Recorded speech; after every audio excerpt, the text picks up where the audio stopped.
우리 고장 울산에는 자랑할 유산들이 참 많습니다. 외솔체연배, 대왕암, 태화강.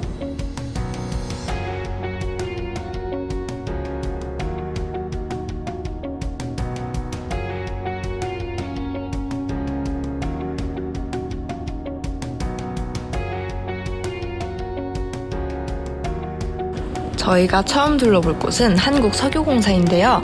한국석유공사는 국내 9개의 석유 자원을 개발하고 원유 및 석유 제품의 수출입, 비축, 수송, 대여 및 판매하는 역할을 맡고 있습니다.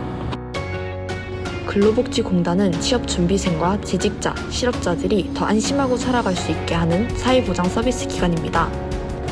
한국산업인력공단은 근로자의 평생학습 지원, 직업능력개발 훈련의 실시, 자격검정 및 고용 촉진 등에 관한 사업을 함으로써 산업인력의 양성과 국민복지 증진에 이바지하기 위해 설립된 기관입니다.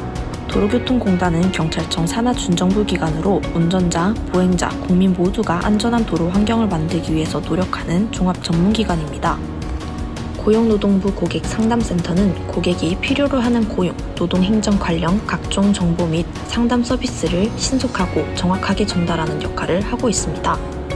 한국동서발전은 화력발전, 신재생 에너지 등의 관리와 운용을 맡고 있습니다.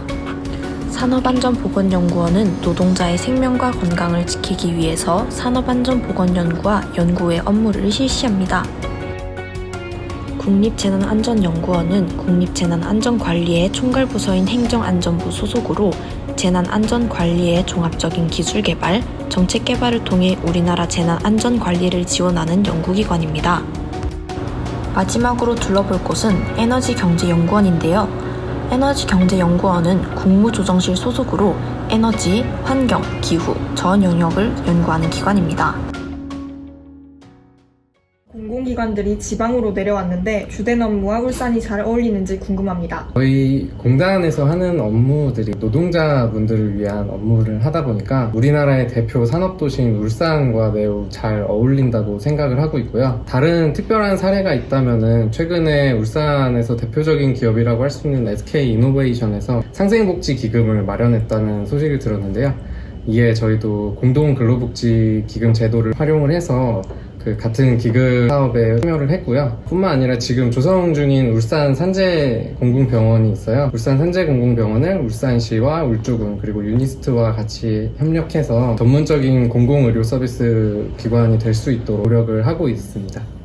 근로복지공단의 직원 복지는 어느 정도라고 생각하시나요? 복지라는 게 사실 회사마다 굉장히 다 다르고 특히나 공공기관 같은 경우에는 비슷한 부분도 있고 공공기관의 특성에 맞게 다른 부분도 있기 때문에 확연하게 좋다 또는 나쁘다라고는 말을 할 수가 없을 것 같은데요. 일단은 기본적으로 직원분들이 누릴 수 있는 어떤 근로자 여가시설이나 휴양 콘도를 운영하고 있고요. 그 밖에 뭐 단체보험 가입이 되어 있고 직무역량 개발비라고 해서 직원분들이 본인의 직무를 개발할 수 있도록 지원금을 주기도 하고요. 대학이나 대학원 등에 진학했을 때 학자금을 지원을 해주기도 하고요. 그 밖에 있어서는 저희는 이제 전국에 54개 지사가 있거든요. 그래서 순환 근무를 하는데 그럼에도 그 연고지를 좀 많이 배려해서 근무를 할 수 있도록 하는 게 가장 큰 복지가 아닌가 하는 생각이 듭니다. 산업안전보건연구원이 원하는 인재상이 궁금합니다. 산재 감축이 국정과제로 선정이 되었고 산재와 관련된 언론 보도가 과거의 수십 배 이상으로 늘어나고 있습니다.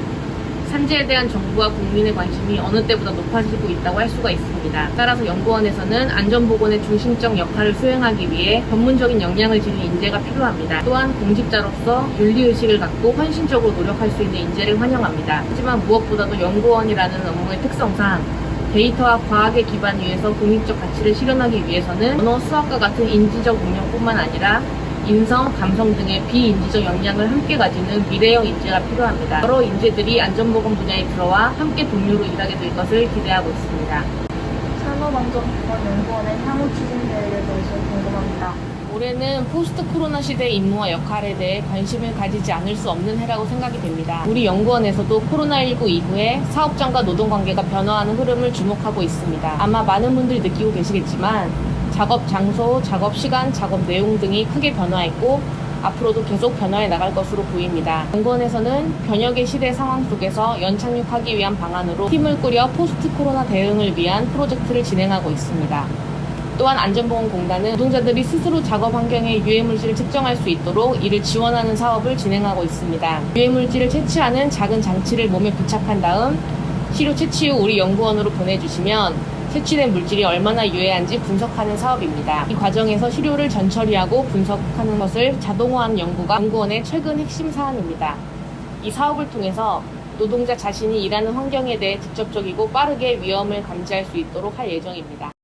국립재난안전연구원이 하는 일은 무엇인가요? 국립재난안전연구원은 우리나라 재난안전관리의 총괄부처인 행정안전부 소속 국립연구기관이고요. 주로 하는 업무는 재난안전관리 쪽에 종합적으로 정책 개발과 기술 개발을 통해서 우리나라 재난안전관리를 지원을 하고 있는 연구기관입니다. 국립재난안전연구원이 울산으로 이전해온 이유가 있을까요? 국립재난안전연구원은 원래는 서울 마포에 위치를 하고 있었어요. 이제 1997년도에 원래는 방재연구소로 개소를 한 이래에 20년 넘는 역사를 가지고 있는데요. 저희가 이제 2016년에 공공기관 이전 정책, 국가 정책에 따라서 2015년 12월 달에 울산 혁신도시로 이전을 하게 되었습니다. 국립재난안전연구원의 향후 추진 계획이 궁금한데요. 국립재난안전연구원은 우리나라 재난안전관리의 정책 개발과 기술 개발, 과학기술 개발을 하고 있는 것이 저희 주요 업무인데 점점 전 세계적으로도 그렇고 우리나라도 그렇고 기후 변화라든가 지금 계속 발생이 되고 있는 코로나19와 같이 신종 감염병 재난이라든가 국지성 호우로 인한 산사태라든가 홍수라든가 이게 점점 앞으로는 계속 빈번해질 거거든요. 이러한 재난의 발생 양상은 점점 악화가 되고 있어요. 사실은 환경 자체가 신종 재난도 발생하고 재난 자체가 홍수나 산사태 이런 것들 점점 대형화가 돼가고 있는 거죠. 자꾸 국민들의 그런 인명이라든가 재산 피해가 점점 늘어날 수밖에 없는 추세고요.